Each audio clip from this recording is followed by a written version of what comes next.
오늘 우리에게 주시는 하나님의 말씀은 시편 84편 1절부터 12절까지 말씀입니다. 구약성경 864쪽입니다. 이제 제가 하나님의 말씀을 강독하겠습니다. 이것은 하나님의 말씀입니다. 하나님의 말씀에 경청하시기 바랍니다. 만군의 여호와여, 주의 장막이 어찌 그리 사랑스러운지요. 내 영혼이 여호와의 궁정을 사모하며 쇠약하며 내 마음과 육체가 살아계시는 하나님께 부르짖나이다. 나의 왕, 나의 하나님, 만군의 여호와여, 주의 제단에서 참새도 제집을 얻고 제비도 새끼둘 보금자리를 얻었나이다. 주의 집에 사는 자들은 복이 있나니 그들이 항상 주를 찬송하리이다. 주께 힘을 얻고 그 마음에 시온의 대로가 있는 자는 복이 있나이다. 그들이 눈물 골짜기로 지나갈 때에 그곳에 많은 샘이 있을 것이며 이른 비가 복을 채워 주나이다.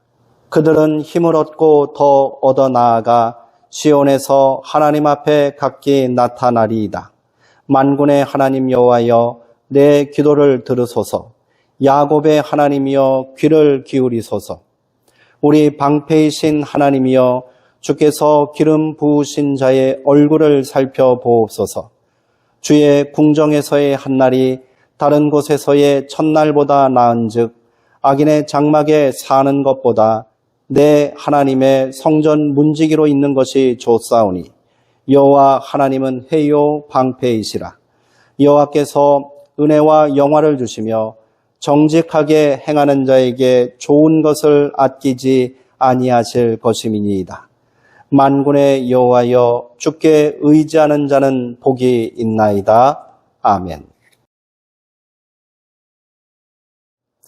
시온의 대로가 있는 자라는 제목으로 말씀을 함께 나누겠습니다. 우리가 신앙생활을 하면서 겪게 되는 많은 갈등과 어려움이 있습니다. 그것을 시험이라 말해도 좋고요, 고난이라고 해도 좋습니다. 인생사가 가시밭길 같다고도 하니 신앙의 길은 더더욱 매운 가시밭길인 것이 당연하겠지요. 세상의 풍파에 휘둘리지 않고 믿음을 지키며 사는 것은 고난입니다. 화려한 네온사인 뒤에 악마의 미소처럼 다가오는 유혹 앞에 갈등하고 때로는 무너지다가도 그러면 안 되는데 하는 마음에 밀려오는 죄책감으로 힘겨워하기도 하지요. 예배를 통해, 말씀을 통해 은혜 받고 하나님의 자녀답게 살겠노라 단단히 결심하고 교회 문을 나서지만 작은 불편함과 사소한 시비거리에도 화를 억누르지 못하고 분노하는 내 자신을 보고 있노라면 이래서 언제 예수님의 제자가 되겠나 싶은 생각에 한숨이 절로 나옵니다.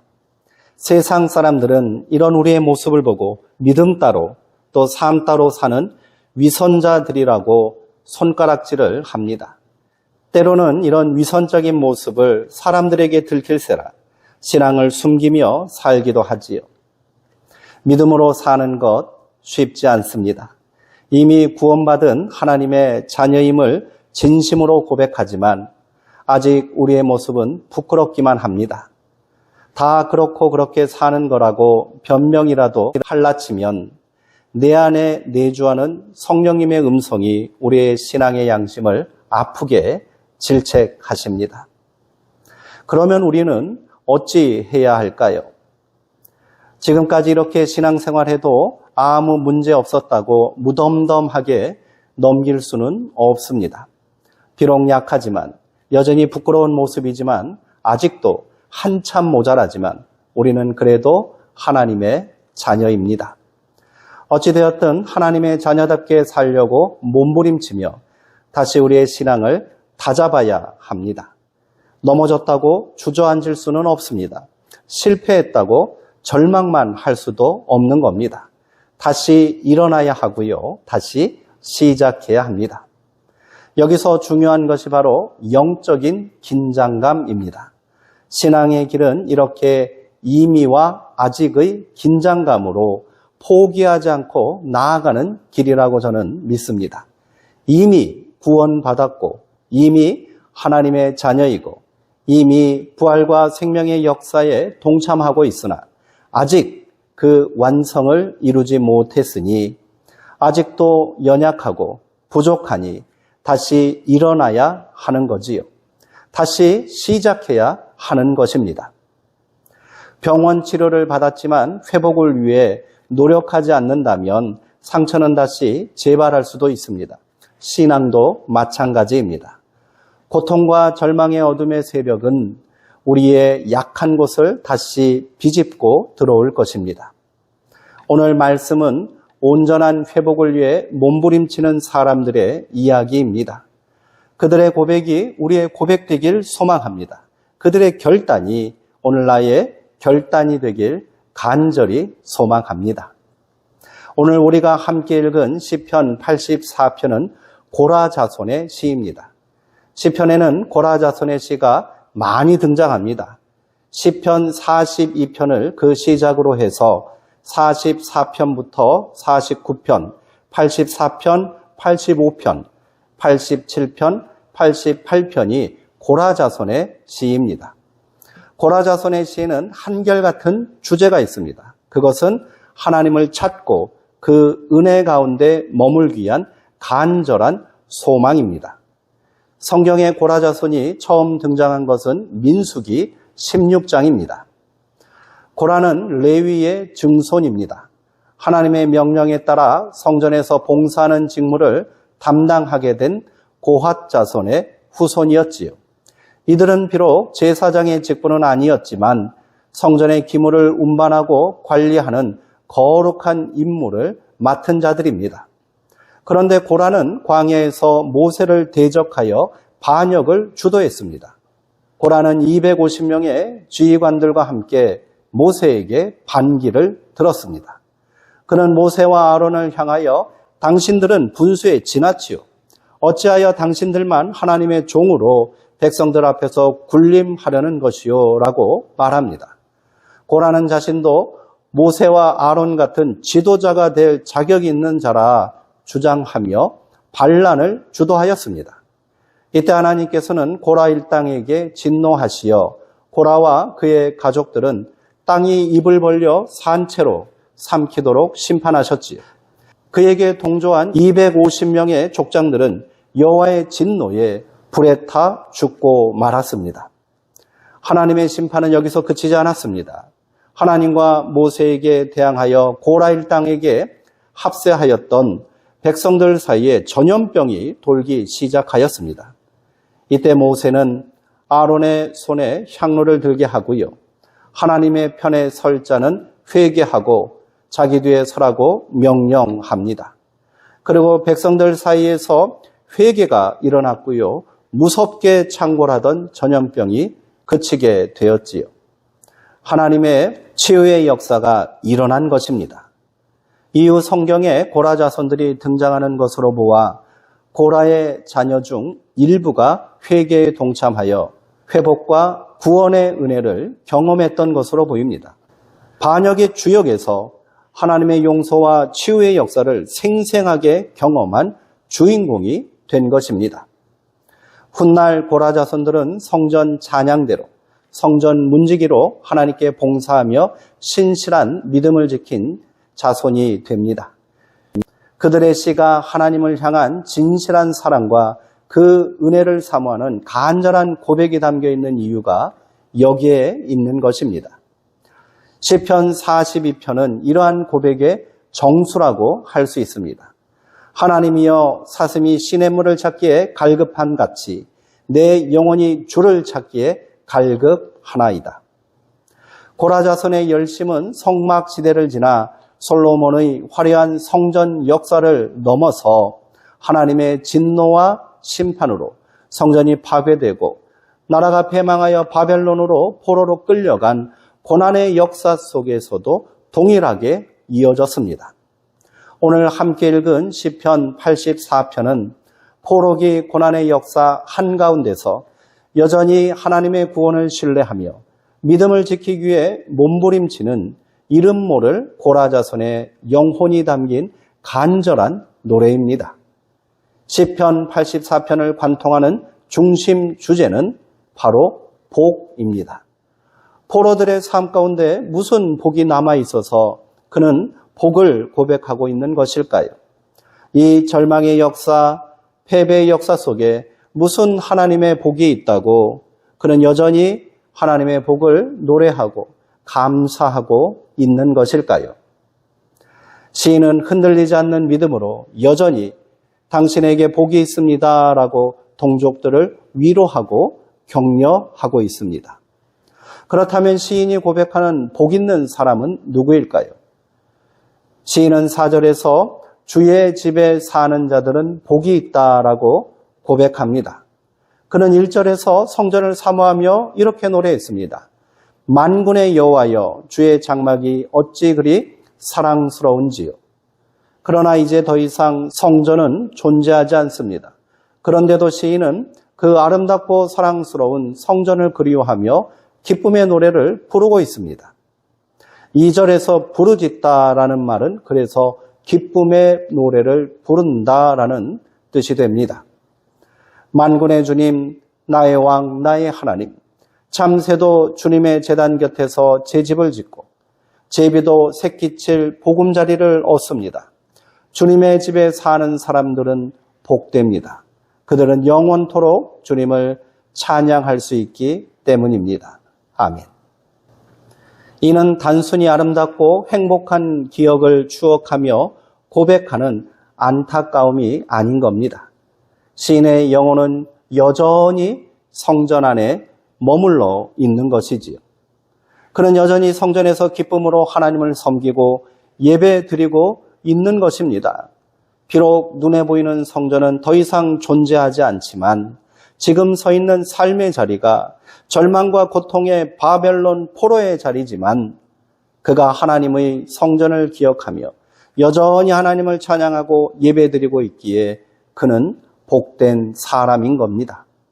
다시금 깊은 상처로 고통 가운데 있지만 예배는 그를 다시 치유하고 회복시키고 있었던 것이지요. 시인은 이 회복의 역사에 함께 아파하는 형제들이 동참하기를 호소하고 있습니다. 주님의 집에 사는 사람들은 복됩니다. 하나님을 찬양하여 예배하는 자들에게 복이 있습니다. 시인은 5절에서 다시 한번 주께 힘을 얻고 그 마음에 시온의 대로가 있는 자는 복이 있다라고 고백합니다.